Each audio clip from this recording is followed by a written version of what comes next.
Boker Tov à tous. Pour le cours de ce matin, on nous propose un enseignement de la Gemara de Brachot. Ah, ça fait longtemps. Amar Rabbi Chelbo, un enseignement au nom de Rabbi Chelbo. Ouais. Hayotze mi bet hakneset, lo yetze mimenu bifsiot gasot. Et là, yeler vimtinut, vishum shaposea pesia gasa nire kemi sheboreyar. Enseignement choc de ce matin. Celui qui quitte la synagogue. Ouh là là, on va pas entendre la fin. On va pas entendre la fin. Celui qui quitte la synagogue. En sifflant? Non. Alors, que ça soit après une tfila, de matin, shacharit, mincha, arvit, après un shiur, enfin, peu importe. Celui qui quitte la synagogue ne devra jamais quitter la synagogue en faisant des grands pas. En courant, ouais, ça. Et là, il y a l'herbe imtinut. Mais tu dois quitter lentement. Pourquoi? Mishum shaposé apesia gassan ire kemi sheboreyar. Parce que celui qui ferait des grandes enjambées pour quitter la synagogue donnerait l'impression qu'il veut se sauver, qu'il n'était pas bien, qu'il est pressé de partir.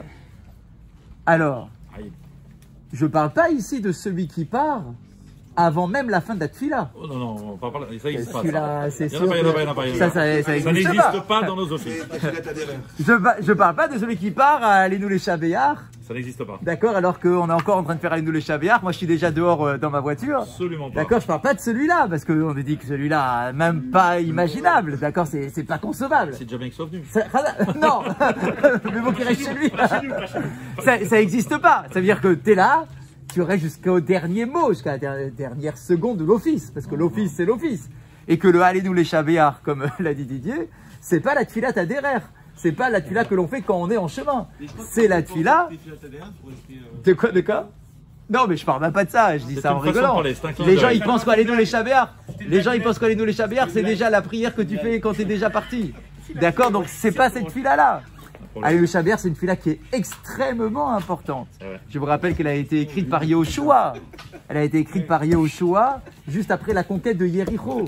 D'accord, c'est une sorte de reconnaissance incroyable à l'égard d'Akadosh Baruch Hu qui a aidé le peuple d'Israël à faire la conquête de Jéricho. D'accord, donc c'est tous les miracles que l'on connaît sur la première conquête d'Eretz Israël. D'accord, donc c'est un texte qui est extrêmement important.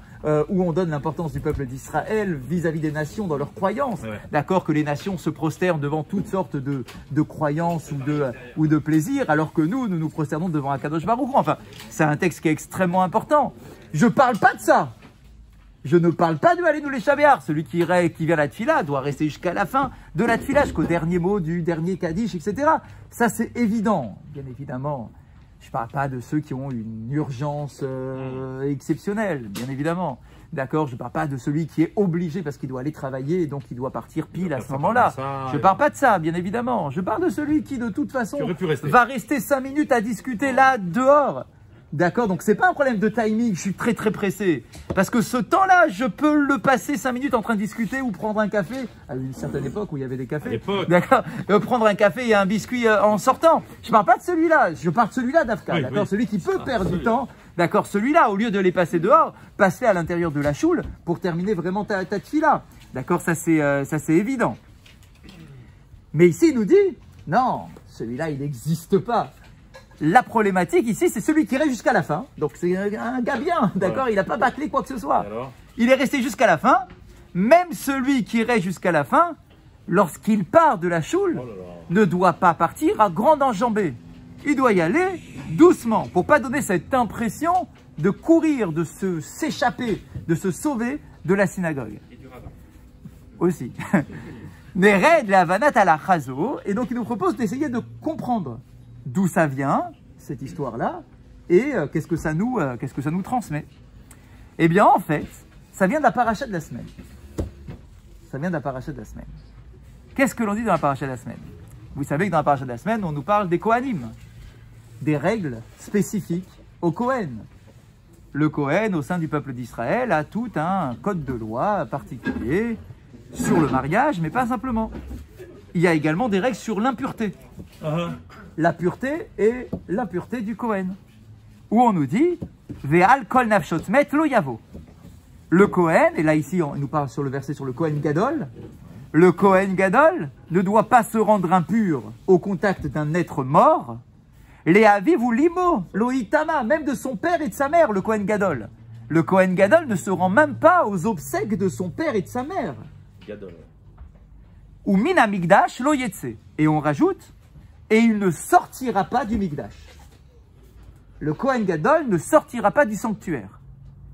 Le Ramban, Nachmanide, Masbir, qui yetziato shel Kohen Gadol be'emtsa avodato min amigdash, l'irvod amet, irchilou l'amigdash. Alors, le Ramban nous dit, attention, ça ne veut pas dire que le Kohen Gadol ne sort jamais du Beth Amikdash. C'est pas ça qu'on est en train de dire. Ici, il faut comprendre la fin du verset dans le contexte du verset. Je vous remets le contexte du verset. Un Kohen Gadol ne doit pas se rendre impur ni pour son père ni pour sa mère, et il ne devra pas sortir du Mikdash. Et là, donc le rabbin nous dit, il ne doit pas sortir du Mikdash en plein milieu de son service. C'est comme ça qu'il faut le comprendre, parce qu'il y a des moments où il a le droit de sortir. Il ne peut pas sortir du Mikdash, mais en plein milieu de son service, même si c'est pour honorer un mort.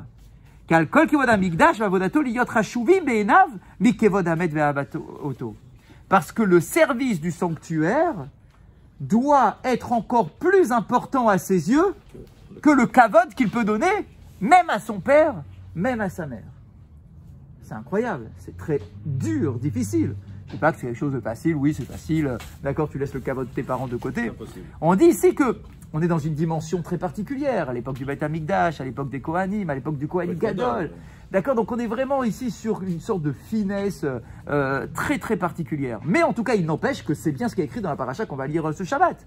D'accord, que le Kohen Gadol ne doit pas se rendre impur ni pour son père ni pour sa mère, et qu'il ne devra pas sortir du sanctuaire même s'il ne va pas se rendre impur, même pour leur marquer un peu de kavod, d'aller vers eux, d'aller vers leur domicile, de se tenir comme ça un peu à l'entrée de la maison. Tout ça, il ne pourra pas en plein cœur du service. Achen kotev Rabbi Avraham Yafen, si vous izenema rak bekohen gadol, ach efshar lilmod mimenu, anaga ma'asik lechol adam. Ici, dans l'enseignement, il nous dit, ce verset-là, il s'adresse au Kohen Gadol. C'est vrai, c'est une particularité du Kohen Gadol. Mais, dit-il, on peut, nous, à notre niveau, en apprendre quelque chose pour tous les jours. Quoi? A Kohen Gadol nitztava al retzifut ha'avoda ve'asurlo le'aniach lechol davar. Donc, le Kohen Gadol, lorsqu'il est en train de servir le Beth Amikdash, il doit y être à 100%, à 1000% dans sa tête. Yé achérié, quoi qu'il arrive autour de lui, les vatelo me'odat HaKodesh, rien ne peut le détourner, le détacher de son service d'Akadosh Baruch Hu. Les roum d'Argato, compte tenu de son grand niveau de spiritualité, Ma'alato, Ve'avdalto, son élévation, sa séparation du reste du peuple, Afilu mitat kerovav, même la mort d'un de ses proches, Ena sibal et afsakata avoda, ne sera pas une justification, une raison de s'arrêter dans son service d'Akadosh Baruch Hu. Ve'emianiach avodato ve'yetse, et s'il se dit, mais non, j'ai trop de peine, je vais quitter mon service pour aller m'occuper ou me rapprocher du service du mort, Adavar Nershav les Chiloul à Avoda. Ça serait considéré pour lui, vu son haut niveau spirituel, ce serait considéré pour lui comme étant une profanation de son service. Ça veut dire que concrètement, tu as mis une hiérarchie dans les choses qui sont importantes à tes yeux. Normalement, toi, Kohen Gadol, il n'y a rien de plus haut à tes yeux que le service d'Akadosh Baruch Hu. Il n'y a rien. Si maintenant, tu as été sortir pour aller rendre kavod à un mort, ça veut dire que pendant un certain moment, tu as mis une nouvelle échelle de valeur sur laquelle le respect du mort est plus important que le respect d'Akadosh Baruch Hu. Et ça, au niveau du Kohen Gadol, c'est pas possible. Ça s'appelle un chiloul. C'est une profanation. Pourtant, il y a un cas particulier. Khazak, c'est un cas unique, mais qui est très très rare dans la pratique. C'est le Met Mitzvah. C'est le Met Mitzvah. Le Met Mitzvah, c'est quelqu'un qui n'a aucun mort, aucun membre de la famille qui est mort comme ça, et il faut que quelqu'un l'enterre. Si c'est le Kohen Gadol qui le trouve, il doit s'en occuper. Mais là, si on prend le cas de figure, ça veut dire que le Kohen Gadol qui le trouve, ça veut dire qu'il n'est pas en service. Il faut dehors. Ça veut dire qu'il n'est pas en service. S'il n'est pas en service, il a le droit effectivement de se profaner, de se salir, de se souiller pour s'occuper du mort. S'il n'est pas en service, il n'a pas le droit d'aller. Non, c'est que le Met Mitzvah. Le cas ne peut pas se poser. Si, parce que le Kohen Gadol, il passe pas sa vie au service. Non, mais s'il est en service, il ne peut pas se Khazak, c'est ce que j'allais répondre à André. S'il est en service, Il ne peut pas sortir en se disant tiens, il y a un mort qui est abandonné. Bah non, c'est pas possible parce que s'il y a un mort qui est abandonné, s'il a la nouvelle, c'est que quelqu'un lui a dit. Or, c'est ce quelqu'un-là qui doit s'occuper, qui devra s'en occuper. Donc, concrètement, le cas ne peut pas exister. S'il est en service, il est en service. S'il y a un Met Mitzvah, ça ne le concerne pas parce que comment il va le savoir? Donc, ça ne le concerne pas. Le seul truc qu'il pourrait savoir, c'est qu'un Cohen ami à lui dise ton père vient de mourir. Ah zut, est-ce que je dois sortir maintenant pour aller m'occuper de lui? Non. Rien. Non seulement tu ne peux pas te rendre impur pour lui, mais tu ne peux même pas quitter le Mikdash. Tu ne peux pas quitter le sanctuaire parce que ça voudrait dire que tu as fait passer le kavod d'un homme, aussi important soit-il, tu as fait passer le kavod d'un homme avant le kavod d'Akadosh Baruch Hu. Et toi, en tant que Kohen Gadol, tu ne peux pas. Keshadam itasek bedavar. Et là, l'enseignement pour nous à notre niveau, c'est que normalement, quand on s'occupe de quelque chose, qui est rejou mechoubar elav, rikshit, si on s'impliquait totalement dans les choses pour lesquelles on devrait s'impliquer, en fait, rien ne devrait pouvoir nous faire dévier de la chose en question, normalement. Si je suis vraiment dedans, je dois y être à 100%. Et donc, il nous dit, Afsaka be'emsa asiya, le fait de s'arrêter quand tu es en train d'avoir une activité, quelle que soit l'activité et quelle que soit la raison de l'arrêt, eh bien, ça montre tout de même Choser chez Kiout, un manquement dans ton investissement dans la chose en question. Haïder Chibourikshi et la Péoula, un manquement, un effacement du lien personnel que tu devrais entretenir avec l'action en question. À Kohen Gadol, pour le Kohen Gadol, Haosek Bidvarim Akdoshim Beyoter, qui s'occupe des choses les plus sacrées de notre histoire, Nitztaval Lidbok Ba'avodat Amigdash, Beofen Shegam Mitat Akarov Elav Beyoter, Lototsi Enu, Mishkiato ou Medevugato. Normalement, le Kohen Gadol, il doit être Davouk. Davouk, c'est une adhésion parfaite dans son service, à 1000%. Tu dois être tellement collé que rien ne peut t'en détacher, même la mort de ton père, même la mort de ta mère. Rien. J'ai pas dit que c'est compréhensible. C'est ce qu'on lui exige. J'ai pas dit que c'est humain. J'ai pas dit que ça, ouais, c'est facile, etc. J'ai pas dit ça. J'ai dit que c'est ce qu'on lui exige. En tant que Kohen Gadol, c'est pas n'importe qui. Il a un niveau particulier. Il est en train de servir. Imaginez, on est le jour de Kippour, par exemple. On est à Kippour. Il est en train de servir au nom du peuple, en train de créer le lien avec Hachem, en train d'avoir la capara pour le clan Israël, etc. Si tu es investi là-dedans, et tu dois t'y investir parce que tu as une responsabilité, en fait, tu es détaché d'autre chose, de toutes les autres contingences. Tu n'es rien d'autre que le Kohen Gadol. C'est très dur. Comme Moshe Rabbeinu. Moshe Rabbeinu, regardez quand on parle de sa naissance, on ne donne pas ni le nom de son père, ni le nom de sa mère. On le donnera que plus tard. Et donc Chachamim pose la question, il dit, bon, pourquoi donne le nom de son père et de sa mère? Pourquoi t'attends quelques chapitres avant de le donner? Donne-le directement. On dit parce qu'en réalité, Moshe n'appartient pas ni à son père, ni à sa mère. Il n'est pas ni le fils de son père, ni le fils de sa mère. Moshe, c'est l'homme de la collectivité. On déconnecte tout. Le Kohen Gadol, c'est ça. C'est très compliqué. Je n'ai pas dit que c'est compréhensible, mais c'est exactement ce qu'on lui exige. D'être totalement dans sa mission, d'accord, où il se consacre à 1000% pour le Mikdash quand il est en service. Quand il est en service. Jusqu'à risquer sa vie à Kippour. Khazak, il risque sa vie, littéralement. Mikan, Nilmad, qui kacher anu oskim mitvarim ruchaneim, bizmanim shekavu leatzmenu letiached im abore, alenu leagdish et atzmenu leyached et levavenu beota aet shelo nafria leatzmenu bitvarim acherim. À notre niveau, dit-il, certes, on n'est pas des Kohen Gadol, on n'est pas dans les cas extrêmes de notre vie comme quelqu'un qui perdrait, nous, son père ou sa mère, mais il nous dit, nous, à notre niveau, quand on s'investit dans quelque chose de spirituel et qu'on a fixé un temps pour le faire, en se disant, moi le matin, de 8 à 9, je suis à la choule. Si tu te fixes un temps de 8 à 9 pour être à la choule, eh bien dans ce temps-là consacré à la spiritualité, tu dois t'y investir totalement dans cette heure-là et tu ne peux rien imaginer d'autre pendant ce temps-là. Ni ton téléphone, ni parler à ton voisin, ni partir trop tôt. Si toi, dans ton planning, tu t'es dit de 8 à 9, je suis à la choule, de 8 à 9, tu es à la choule. D'accord? Tu ne sors pas en te disant, tiens, j'ai gratté 3 minutes. D'accord? Si tu en as la possibilité, bien évidemment. D'accord?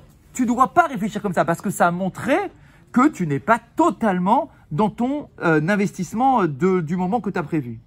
Allez, nous, les Akdish, on doit se sanctifier soi-même pour la chose qu'on a fixée. Ha'afsaka ve'aïsouk, le fait de s'interrompre ou de s'occuper d'autre chose, zo zilzul beruchaniut. Ça montre une profanation de la spiritualité et de la chose que tu as voulu consacrer ce moment-là. Mais kan navin hetev, et de là tu vas comprendre, que celui qui part de la synagogue à la fin de la tfila, il doit sortir lentement, sans courir. Pourquoi? Pour montrer que ce qu'il faisait là pendant cette heure qu'il a consacrée, parce que c'est son heure de tfila, etc., c'était un moment où il était bien, il était épanoui, il était connecté à Kadosh Baruch Hu, etc. Et que quand tu vis un moment fort, quand tu pars, tu cours pas. Regarde, tu es invité chez un ami, tu as passé un repas de Shabbat exceptionnel, d'accord? On dit, allez, salut, ça y est, on se lève, on a fini Birkat, on s'en va. Regardez, on va encore rester un quart d'heure devant la porte, tous debout, en train de discuter. Et quand on va passer la porte, on va encore l'accompagner un petit peu, etc. Pourquoi? Pour montrer qu'on a passé un bon moment, qu'on était bien, qu'on a envie encore de rester connecté à ce moment-là, avant de se détacher. Eh bien, c'est exactement pareil avec la choule. T'es à la choule, t'es bien, t'as fait ta tfila, tu t'es élevé, t'as donné du sens à ta journée qui commence dans ce sens-là, d'accord? Tu peux pas partir en courant. Tu dois montrer que, comme si tu étais avec un ami, tu vas encore un peu rester aux dernières secondes de tout, d'accord, de ta tfila, de ce que tu peux encore gratter comme enseignement, comme petit halakha avant de partir, etc. Exactement. Pour montrer que c'est dans la synagogue que ça se passe, que cette kedusha-là, elle est dans la synagogue et que tu ne dois pas te précipiter à sortir. Alors, bien évidemment, encore une fois, je ne parle pas des cas extrêmes où déjà c'est déjà un effort pour toi de venir et que tu dois absolument partir travailler. Je ne parle pas de ces cas-là. Je parle vraiment de celui qui pourrait absolument prendre les quelques minutes en question parce qu'il va rester voilà, dans le hall à discuter ou à fumer dans la cour. D'accord? Celui-là, il n'a aucune raison de partir vite de la choule. Il doit y aller lentement parce qu'il a montré par ailleurs qu'il a du temps puisqu'il fait autre chose avant d'aller travailler. Halakha du jour. Alors c'est l'halakha que j'ai donnée en face, effectivement, parce que la question elle est revenue très souvent ces derniers jours. Quand est-ce qu'on va se raser et se couper les cheveux cette année? D'accord, je vous rappelle la halakha habituelle pour les Sfaradim. Normalement, on attend le 34e jour du Homer pour pouvoir et se couper les cheveux, et se raser, et se marier, etc., etc. Maintenant, la problématique cette année, c'est quoi? C'est que le Homer, le 33, ça tombe un vendredi. D'accord? Parce que jeudi soir, on va faire la fête de l'Akba Omer. Le vendredi, c'est l'Akba Omer. Donc, la question, c'est que le 34e jour du Homer, c'est Shabbat. Donc, bien évidemment, on ne va pas se raser Shabbat. Mais du coup, la question, beaucoup pensent que, puisque ça tombe Shabbat, eh ben, on est obligé d'attendre la fin de Shabbat, samedi soir, dimanche matin, pour pouvoir se couper les cheveux ou pouvoir se raser. Là, l'halakha nous dit non. Il y a une autre notion qui va se greffer là-dessus. Déjà, le fait d'attendre le 34e jour, c'est déjà une khumra. C'est déjà une petite rigueur supplémentaire, parce que l'Akba Omer, c'est le 33. D'accord? D'ailleurs, dans le monde ashkénaze, le 33, c'est le 33, c'est pas le 34. D'accord? Donc, déjà d'attendre le 34, c'est une petite rigueur supplémentaire. Maintenant, cette rigueur-là, est-ce qu'on va la tenir quand, face à cette rigueur, il y a le Shabbat? Et le Shabbat, c'est un jour où tu dois être le plus propre possible. D'accord? Bien rasé, bien coiffé, bien coupé, etc. C'est Shabbat, c'est l'honneur du Shabbat. Donc la halakha va nous dire, en l'honneur du Shabbat, on va avoir le droit, cette année en particulier, de se couper les cheveux, de se raser, le vendredi, sans avoir besoin d'attendre le 34e jour. Dès le 33, on pourra. Et le Rav Ovadia Yosef stipule que quand on nous parle du 33, c'est pas le 33 en fin d'après-midi, juste avant d'arriver à la choule, à toute allure, vite, vite, vite, d'accord, parce que Shabbat va arriver. On dit le 33 dès le matin, dès la fin de la tfila, tu peux quitter la choule, fixer ton rendez-vous chez ton coiffeur, te raser, etc. Dès le matin. C'est-à-dire que cette autorisation-là est donnée. C'est pas style juste le vendredi après-midi, juste avant Shabbat. Non, dès vendredi matin, après la tfila, ça sera autorisé. Et j'ai rapporté un autre chidouche du Rav Ovadia Yosef qui dit que si il y a parmi nous quelqu'un qui est extrêmement occupé le vendredi, mais qui n'a pas une seconde à lui, rien, il travaille de 9h du matin jusqu'à 18h30, d'accord, et qu'après c'est l'heure de Mincha, il doit venir à la choule, après il n'aura plus le temps de se raser, etc. Quelqu'un qui n'aurait même pas une minute pour se raser le vendredi, il aura même le droit de le faire le jeudi soir, à la nuit, quand il fait vraiment l'Akba Omer, à la nuit, Mirvat Shabbat, en l'honneur du Shabbat. Donc c'est incroyable. C'est-à-dire que cette coup-là qui est proposée ici, c'est pas simplement de s'autoriser le vendredi, c'est en réalité s'autoriser l'Akba Omer. Et l'Akba Omer, il commence le jeudi soir. Donc si je n'ai pas le temps, je ne dis pas que c'est pour tout le monde, hein, c'est vraiment pour quelqu'un qui serait extrêmement occupé. Si je n'ai pas le temps, je pourrais même le faire le vendredi quand il fait nuit, d'accord? Mais sinon, on va dire pour nous tous, c'est le jeudi quand il fait nuit. Pour nous tous, le cas normal, c'est le vendredi, dès la fin de la tefila, qu'on aura droit de le faire. Bien évidemment.